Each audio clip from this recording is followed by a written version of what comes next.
Welcome to part 4 of our robot video. So in this video, let's take a look at some automated ways we can create UVs. So there's two different methods that we can take a look at. There's one here in Maya, and then there's one in Substance Painter. So let's see which one maybe works better in our situation, right? So one of the things I will do is I'm going to select all the pieces, and to make sure that we just have one texture map, we don't have 4 different texture maps. Let's make sure that we have all our things assigned to one, right? So I'm going to actually I'm going to right click on my mesh and go to assign favored material, and I'm just going to do something basic like the foam material. So I'm going to go ahead and click on it. And now I know that all 4 pieces are assigned to the same material, so they'll be on the same texture sheet, right? So we don't have to worry about if this is a game character. You want to make sure that you don't have too many different textures. It's better to just have one for a game character. All right, so let's go ahead and look at our UV editor. So there's a button right here in the Poly Modeling tab called UV editor. So if you click on this, you can see what your current UVs look like, right? So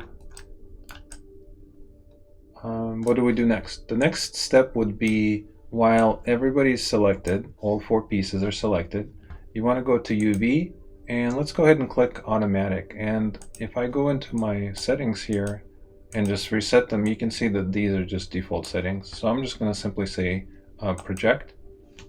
And when I project all 4 pieces on one texture sheet, they're all overlapping, right? So they're all on top of each other. But if you click on each one individually, you can see that it actually sort of makes sense. Maya did a decent job just unwrapping each one individually, right? So like this is the wheel, then we have the head, the base. So you get the idea. All right, so let's select all 4 of them again. And now what we need to do is we need to make sure that they are not overlapping. So I'm going to right click in my UV editor and select all of them, so they turn into this kind of orangey color. And the next step would be to go to modify, and let's click on our layout. So in the layout, this is what my settings are. So I'm going to go ahead and reset it to make sure that mine match yours. So one of the things that will never, doesn't really hurt us is to click this, fix non-manifold geometry. If there's any issues, it will fix it. I don't really want to stack similar. We could try that, but sometimes when there's that many pieces, it will most likely create issues. Another thing that we can take a look is we want to translate the shells, right? We want to move them around. I'm also fine with my rotating them to fit them inside this 1 to 0 space, UV space. So I'm going to go ahead and say rotate, and I'm going to leave all these as is. Texture map size, I'm going to go for the 2K. And shell padding, I'm going to give myself a little padding so I have a little space so it doesn't go exactly to the edge. And everything else I'm going to leave the same and just simply say apply. Alright, so here we are. Here's the result that we get from Maya unfolding all of our elements. And once you take a look, you could see that maybe it's not the best effort, because you can see there's a huge space here. Essentially, we're just trying to pack everything into the square, and there's all this extra space. So one of the other things we can do is we do have a couple different options, right? We have the Unfold 3D method, and we have a legacy method. So sometimes you can try a couple different ones and see which one does a better job. We can see what kind of result we get instead. So let's go ahead and switch to legacy and say apply. And I'm actually liking this a little better. I think this seems like a better layout of the geometry, right? So if we move this aside, and just for fun, if you want to, for example, select something, and my symmetry is still on, but if you want to select something on your character, you can see where those elements are on the texture sheet, right? So for example, if I select the tire,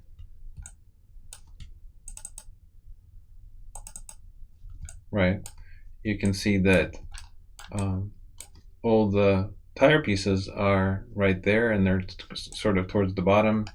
And it's kind of fun to just kind of check it out and see where things are. So like this is the face, right?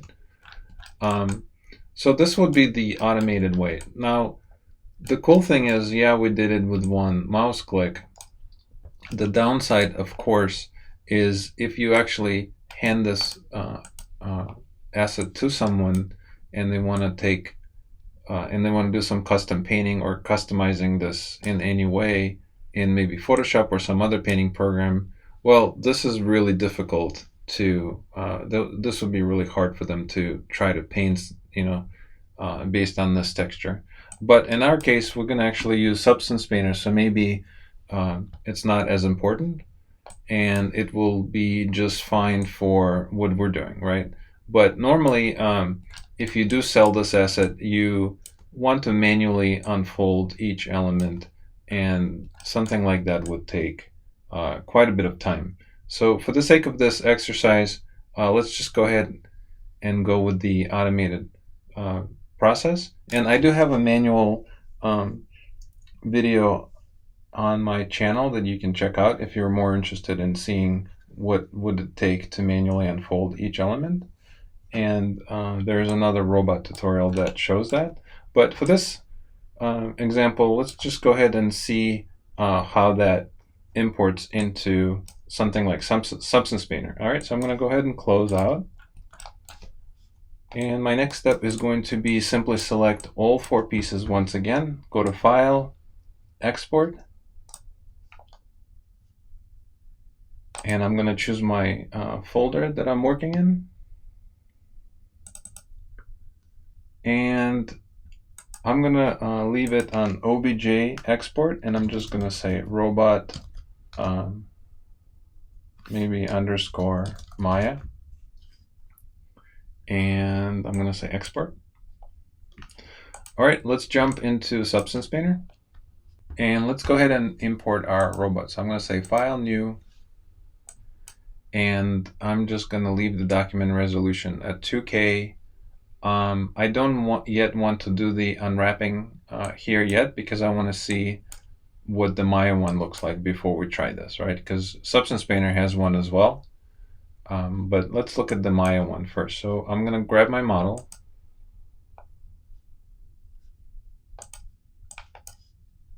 Bring it in. All right, so this is how it comes in. One of the first things that I like to do personally, this is just my own preference, is I like to go into display settings, and I do like to turn on anti-alias, just so you can see it gets rid of those jaggedy edges. And another thing that I like to do is turn on shadows, but turn this down to something like 25%. And you can see the difference. It's very subtle, but it's a little bit there. And then in environment map, I'm not sure why, but I like to grab this glazed one, glazed patio. I just like the lighting of it. So again, it's just my own personal preferences. All right, so now since we've done that, let's go ahead and take a look. If you click on this button, you can go to your 2D, 3D view, and you can see that this is exactly what our map looks like. Because we put everything on one material, you can see that all the elements are on one texture sheet, right? So we do want that. And now if I go into Window, Views, and I want to make sure my texture set list is activated, which is up here, I can see that this is actually the material we assigned in Maya, right? We didn't name it. In here, we could name it if we wanted to. But this is, you could see that all 4 pieces, the wheel, the weapons, the base, and the head are all assigned to one material, one texture sheet, right?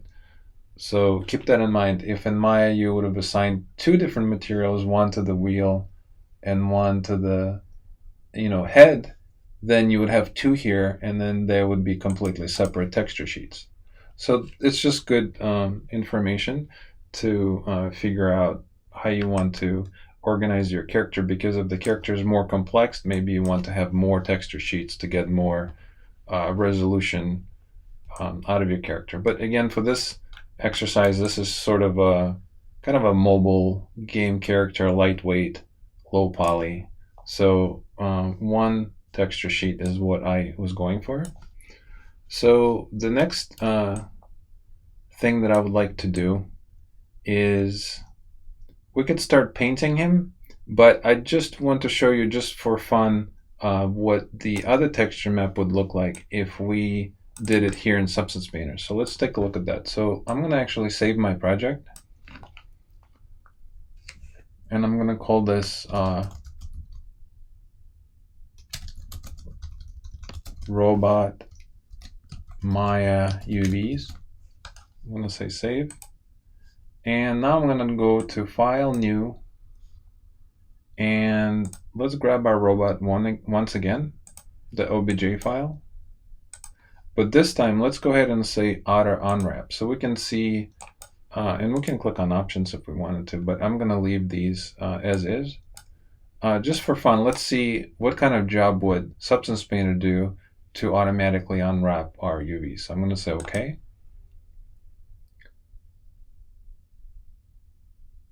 All right, so here you can see the difference between Maya doing the automatic UVs and then Substance Painter trying to do automatic UVs. So again, I guess it comes down to preferences, but in my case, I think I definitely like Maya one better because I like everything to be in separate pieces, so we have more control over painting.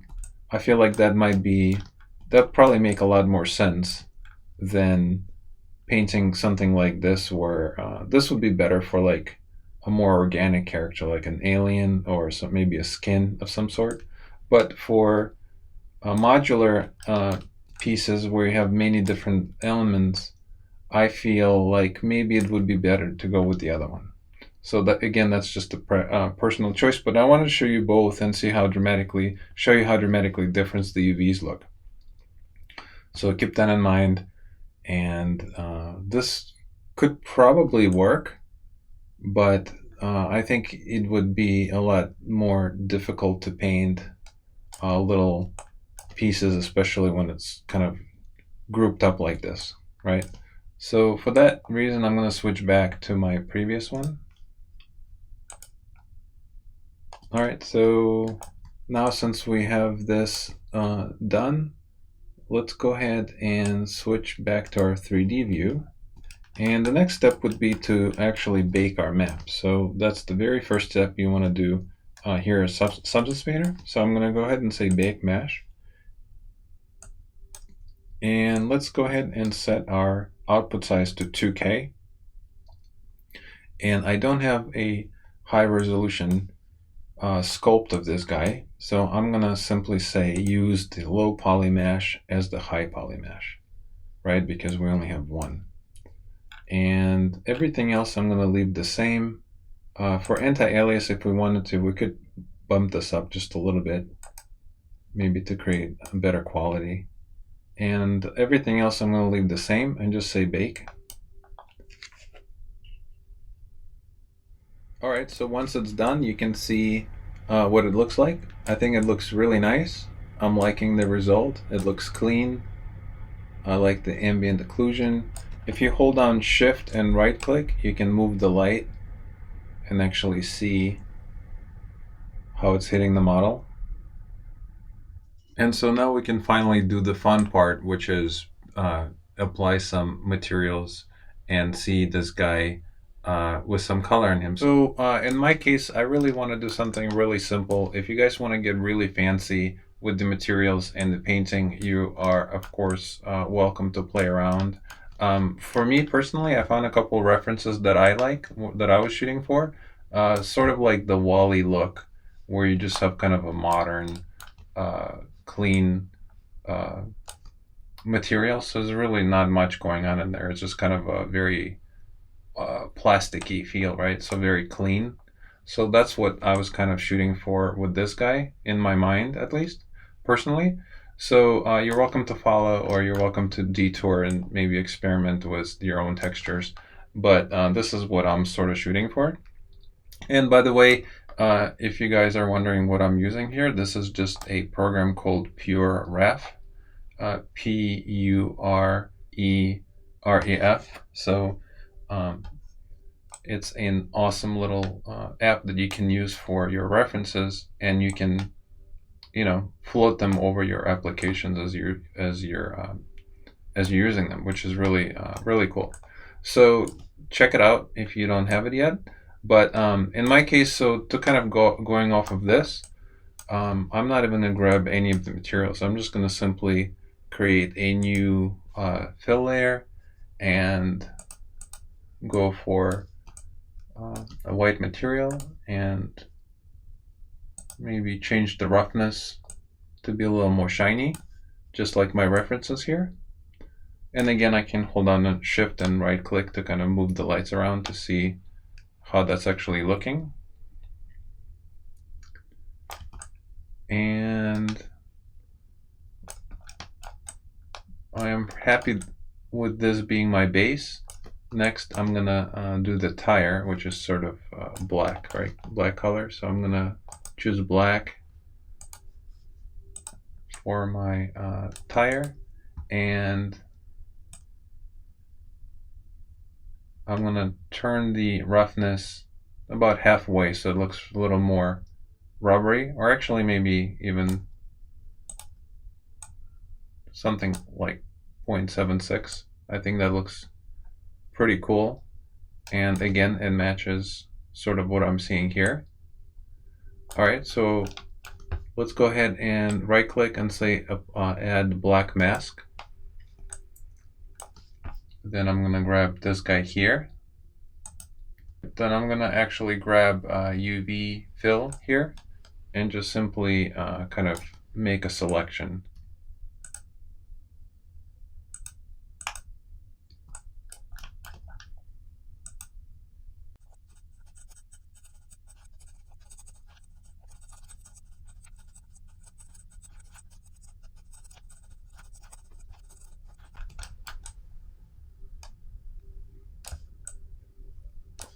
All right, so once you selected these, keep in mind, because we didn't manually unfold this geometry, it's it's a little more work because all the UVs are in pieces, but it doesn't take that much effort to actually quickly select the polygons that we want to be the tire. So I'm not too concerned about that. So that's that takes care of our tire. The next thing that I would like to also apply this kind of a black rubbery material is on his arm, right? So like this piece here. So if we wanted to, we can actually turn on our symmetry and maybe see if we can grab these arms by just simply selecting them and turning them into black. This is sort of a completely artistic choice, so feel free to experiment, but this is the approach I'm taking. All right, so now once the arms are done, maybe another piece that could also have black would be definitely the cables. I think the cables should be black. I would like the antenna actually to be black as well. And maybe the neck piece.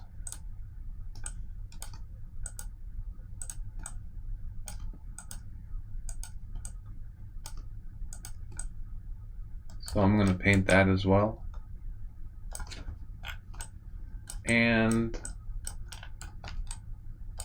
let's do the screen as well.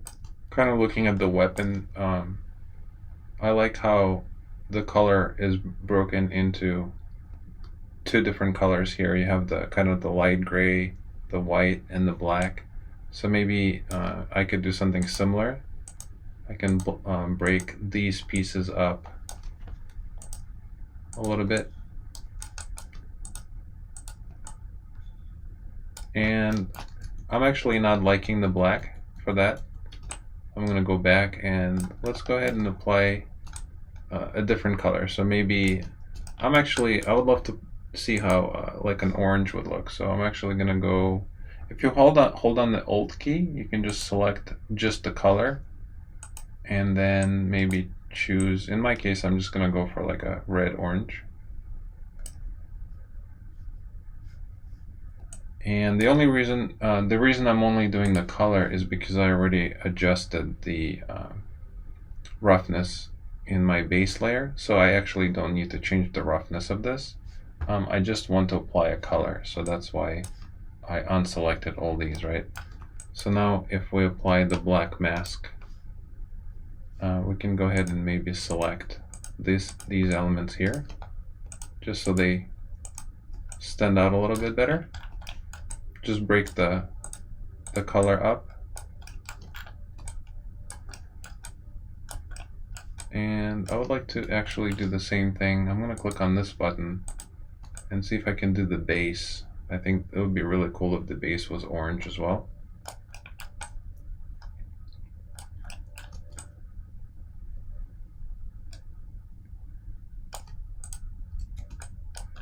And let's see what else.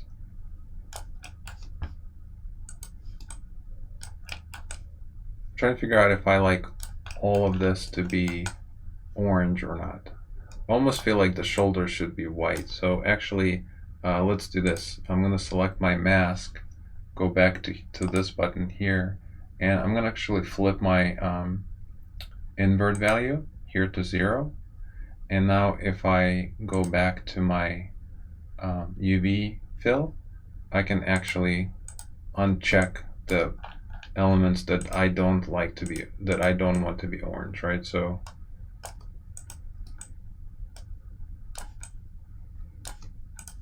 I feel like the shoulders and maybe these pieces too should probably stay consistent with the base color.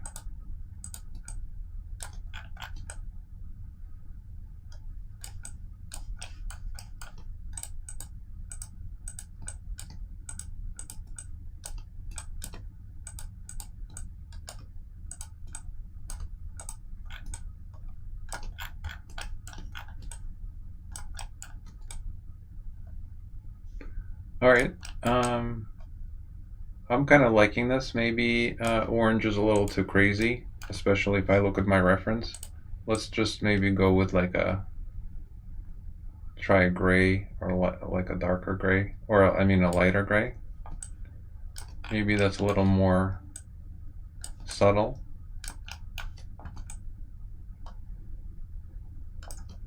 I'm kind of looking at this color here.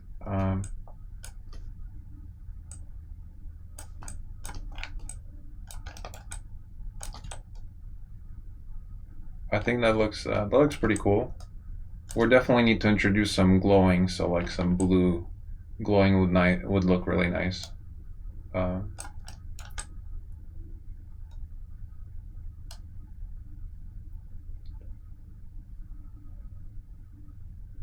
So let's go ahead and do that. Next, I would like to add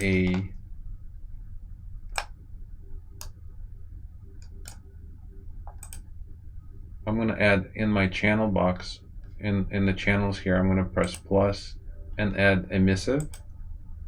Once I do that, you can see emission button was added to our materials here. So now if we add a color and hold down the Alt key and click emission, you can see that we have black as the default. Let's go ahead and select this kind of a electric blue. Maybe something like this. And now I'm going to I'm going to double click on it and say glow, give it a name. And what I would like to do is again add a black mask to it. And now carefully let's select the pieces that we want to glow. So I do want this to be a light inside there. And again, my symmetry is on, keep that in mind. I'm trying to figure out if I want this to be like a more of a weapon, or should it be kind of the same energy blue.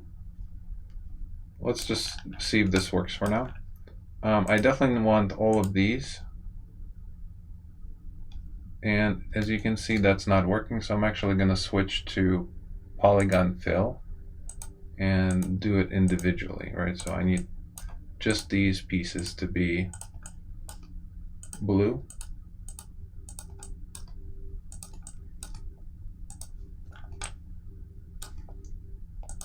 Just like that, and let's make sure the other side is good as well. Yeah, it's looking nice. And let's go ahead and also turn this into a light, and maybe one in the back. All right. And what I would like to do next is actually, let's go ahead and make them glow, right? So here in Substance Painter, if I switch back to my brush, and let's turn this line off, the symmetry line, for a minute.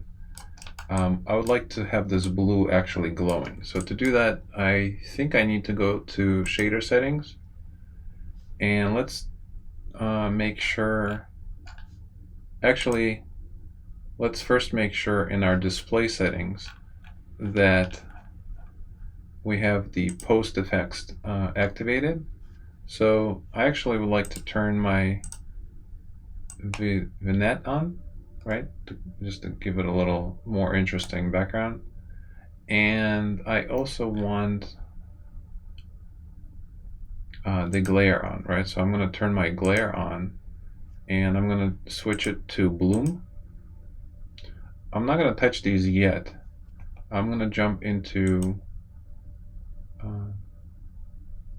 shader settings, and let's just pump up the intensity and see what that looks like. So that you can see that that's actually adding a cool glow. And if we hold down shift, we can change around our map, and now we can actually touch up with certain things. For example, maybe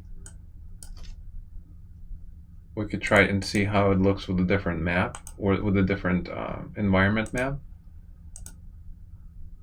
Maybe the glazed one was a little too bright. We can do something darker.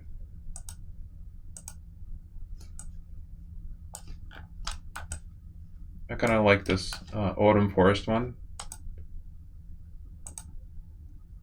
So you can play around and see what you like and what looks best. This is just for a preview. Alright, so I'm going to go with this first one. I'm not even sure what it's called. Atelier. That's fine. Alright, so I'm kind of liking how this looks.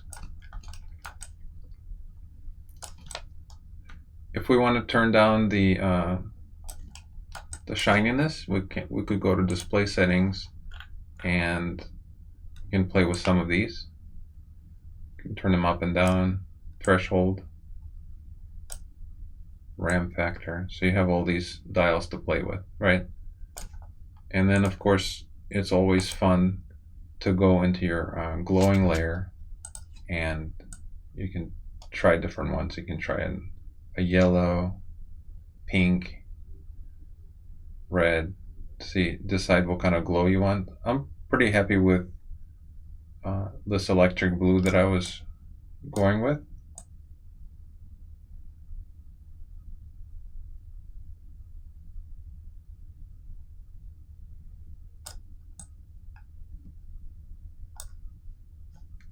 All right, I think that's fine.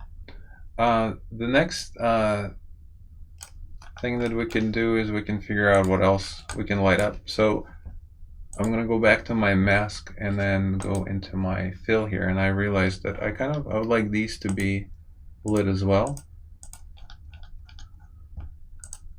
I'm not sure why the geometry is divided like this, but that's fine. I didn't have my symmetry activated, so now I have to do one on this side.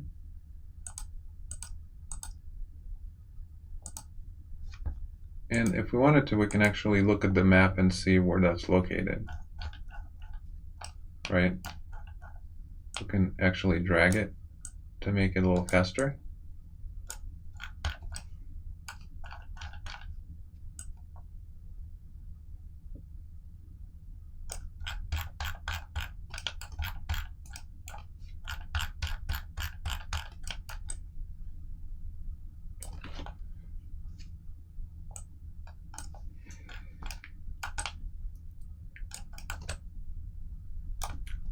Alright, so I'm pretty happy with my robot. I think he looks pretty cool.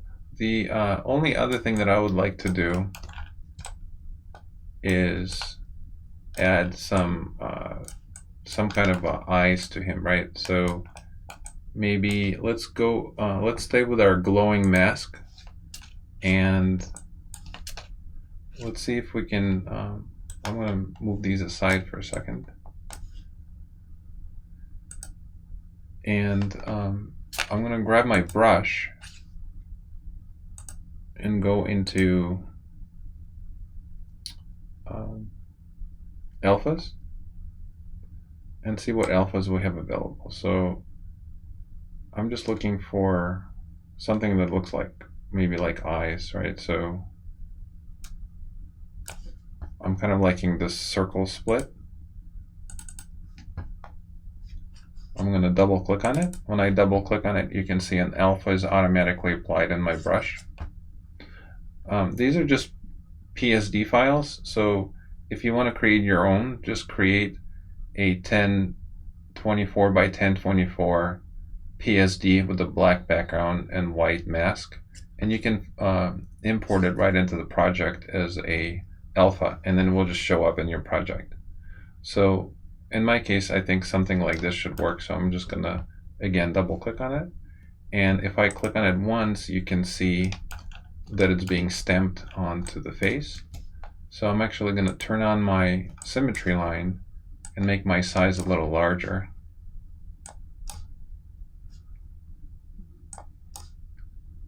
And let's see how that looks. I think that's really cute and adorable and sort of matches for what I'm going for. So again, nice and simple. So let's turn it off and take a look. So again, you know, you can get crazy with the textures and play around and see what works for you. You know, there is one other thing that we should add to our robot, and that is maybe a little more stamping detail of like the normal map, because right now we sort of don't really have any normal detail on our character. To do that, I'm going to create a new layer just by simply clicking on this icon here. And we can actually call this normal detail. And then we can go to our properties, our paint properties. And if we hold on the Alt key, we can just click the normal button and the height button. I don't think I need anything else. Actually, let's try it with color and without the color. So right now I'm going to try it without the color. So if I choose a stamp of from my list of alphas here, right? So let's say I like this thing here. If I double click on it, you guys probably will obviously have different list of alphas. So some of these I might have imported in my previous projects, but they're just different shapes. You can grab the ones that you currently have existing in your project, or you can grab a few free ones online. You just type in substance alphas, free alphas. There's many different resources. So But the bottom line is I just want to show you how the stamping works, right? So they're just, again, in Photoshop, you can also make a black square box with a white detail on it and import into here as a PSD, as an alpha. So that's exactly the same thing. You can see they're just basic shapes, right? So in my case, I'm just going to grab a couple. So let's grab this one. I'm going to double click on it. Once I double click on my alpha, in my paint, it will be added as an alpha right here in my paintbrush. The only other thing that I have to do is I actually have to drag it onto the actual normal. So like this is how it looks if there's nothing in there. I want to drag this in here.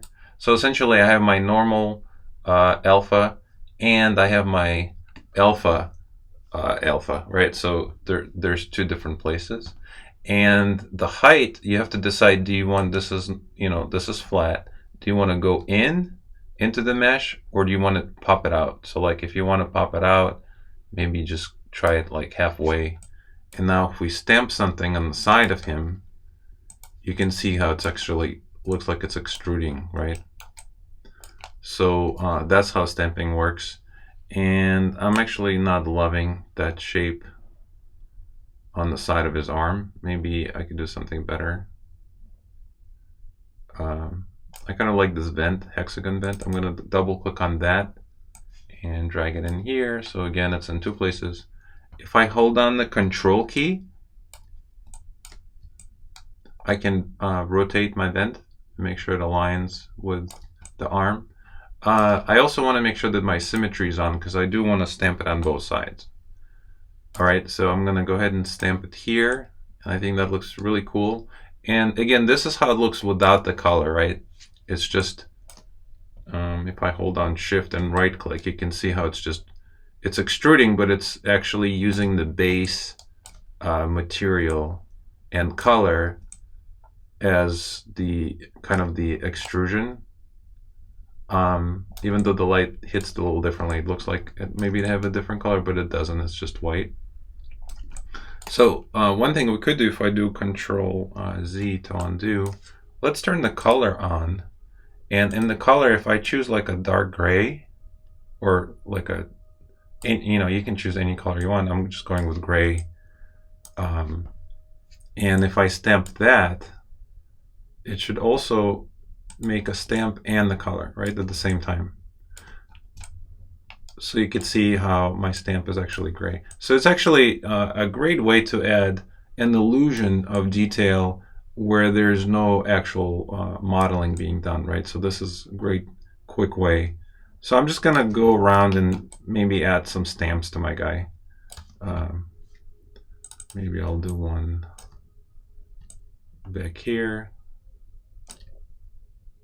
It looks kind of naked here. So I forgot to actually drag it.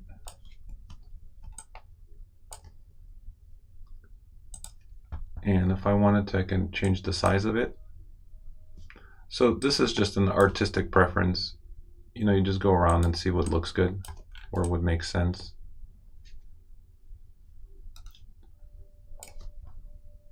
Maybe let's just do a couple more.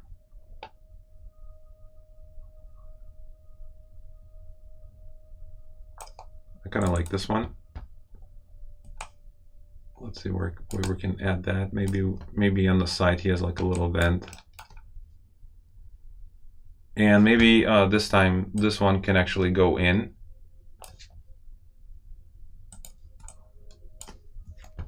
And I keep forgetting to drag it in.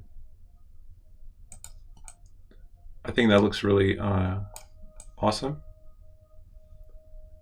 And it doesn't take a lot, right? You just add little couple key things here and there. And this is a great way to also damage the character. Like if you guys have, if you want to add scratches and bumps, this is how you would do it. This is a good way to do it. And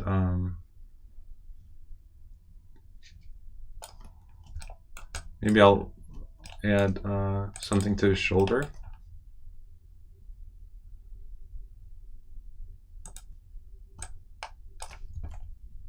Make it a little smaller. hold on Control key to kind of align it.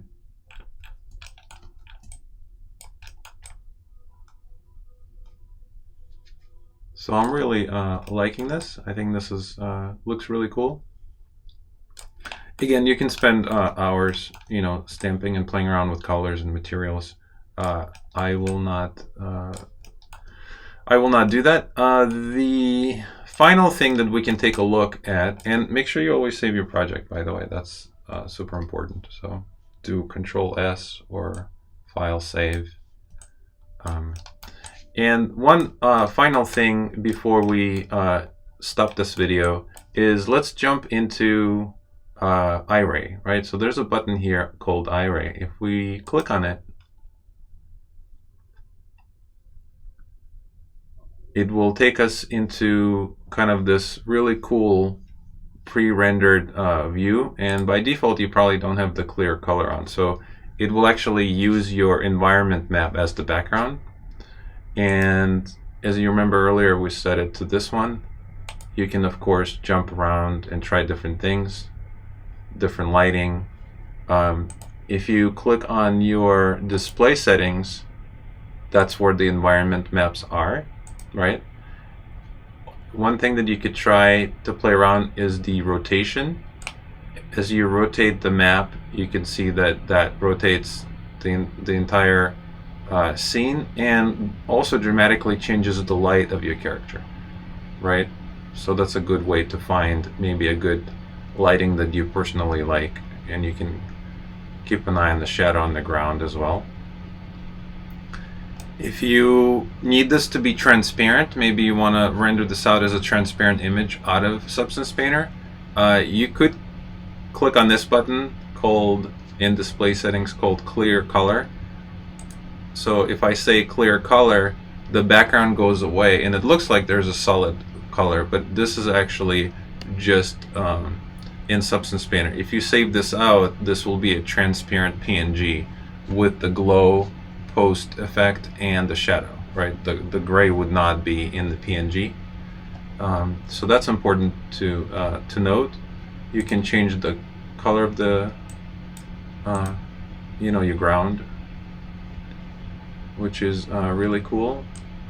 And you can, of course, there's a many different things you can play around to adjust your image, the final render, right? And the other important point to make is if you go into render settings, by default right now mine is set to, it was set to 10 seconds, right? So after 10 seconds the image stops, even though it doesn't reach high quality. You can see it's very grainy still. So what I usually do is I switch it to 10 minutes instead of seconds, and that gives me a lot more rendering time to get more iterations of the image. And so if you wait long enough, you know, I usually don't wait full 10 minutes, but you get a much nicer render quality, right? And again, if you save it here, this will save it as a transparent PNG, or if you switch it to not clear background, it will save the background.